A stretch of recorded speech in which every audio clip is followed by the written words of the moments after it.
जब 2005 में खिलाड़ी साउथ अफ्रीका के टूर पे था तो चक्कर आने की वजह से और सांस अच्छे से ना ले पाने की वजह से उसे बाहर जाना पड़ा।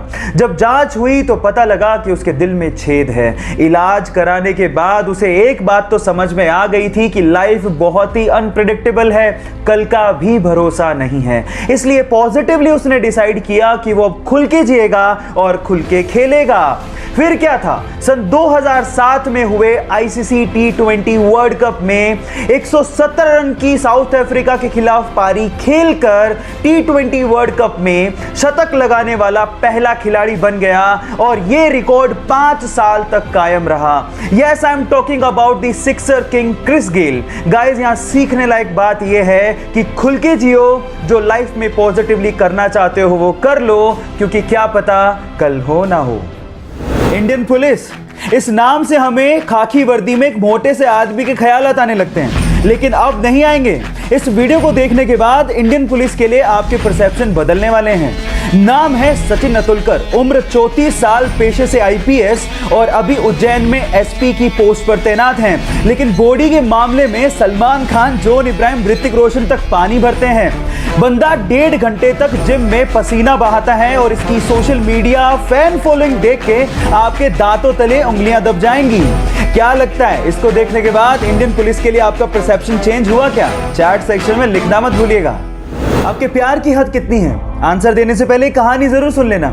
यह बात 1970 की, जब स्वीडन से आई एक टूरिस्ट से एक इंडियन आर्टिस्ट को पहली नजर में प्यार हो गया। उसके बाद वो एक दूसरे को डेट करने लगे और फिर शादी हो गई। लेकिन कुछ कारणों की वजह से उस लड़की को वापस अपने देश लौटना पड़ा। लेकिन उस लड़के ने कहा था कि हम लोग एक दिन फिर से मिलेंगे। इतने पैसे नहीं थे कि वो लड़का फ्लाइट ले सकता, इसलिए साल भर बाद उसने अपना सब कुछ बेच के 60 रुपए में एक साइकिल खरीदी और 500 रुपए लेके दीवाना निकल पड़ा दिल्ली से अपने प्यार से मिलने। और 4 महीने की मशक्कत के बाद, कोई टेक्नोलॉजी ना होने के बावजूद भी वो स्वीडन पहुंच गया।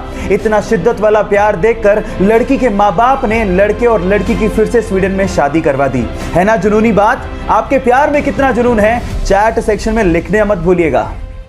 जब मात्र 300 स्पार्टन्स जेरेक्सिस की विशाल सेना के सामने लड़ने के लिए जा रहे थे तो रास्ते में आर्केडियंस मिल गए।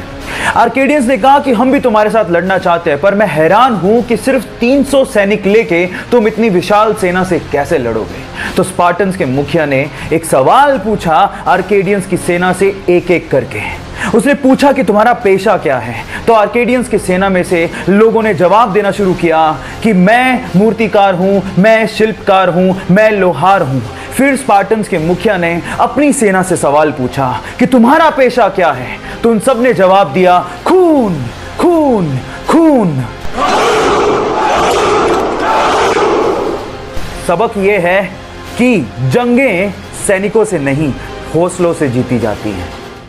राजीव गांधी जब इंडिया के प्राइम मिनिस्टर थे तो वो चाहते थे कि हमारा देश 21वीं सदी का देश बने, लेकिन ये तभी पॉसिबल था जब हमारे पास सुपर कंप्यूटर जैसी टेक्नोलॉजी होती, जो कि उस समय सिर्फ यूएस जैसे विकसित देशों के पास ही थी। तो वो यूएस गए और वहां के प्रेसिडेंट को कहा कि आप हमें ये टेक्नोलॉजी प्रोवाइड कीजिए, लेकिन वहां के प्रेसिडेंट ने साफ मना कर दिया।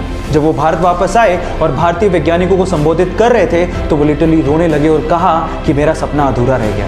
तब यहाँ के साइंटिस्ट लोगों ने कहा कि आप हम पे भरोसा क्यों नहीं करते, आप हमें फंड दीजिए, हमें मदद कीजिए, हम आपको सुपर कंप्यूटर बना के देंगे।